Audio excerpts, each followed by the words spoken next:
Dans les territoires des Kasenga, les difficultés de la fourniture de l'électricité et de l'eau persistent depuis environ 3 mois, selon les explications d'un habitant de cette partie de la province du Haut-Katanga. Cette situation est la conséquence de la baisse des pluviométries au niveau du barrage de la Zambie qui alimente la zone.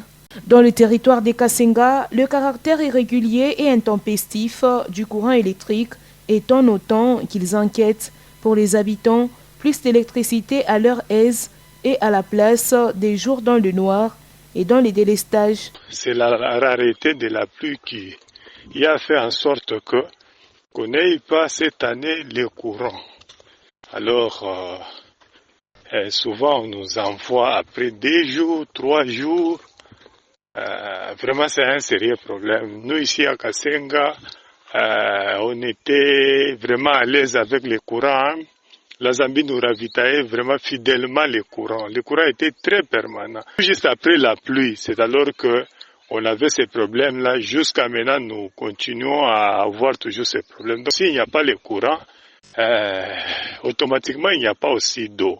Raison pour laquelle ces problèmes-là de courant et de l'eau restent jusqu'à présent un problème non résolu.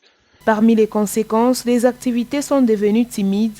Parallèlement, des initiatives individuelles commencent à émerger pour produire de l'énergie, mais cela semble être bien loin de résoudre le problème. Le courant nous servait à beaucoup, charger le téléphone et autres.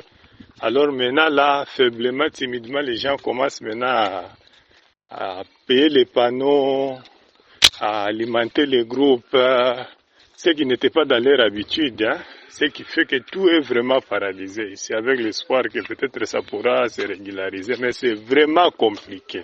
Visiblement, les habitants des Kasenga ont encore beaucoup de jours à passer sans électricité et eau confortable. C'est d'ailleurs le cas de beaucoup d'agglomérations congolaises, surtout celles qui sont rurales.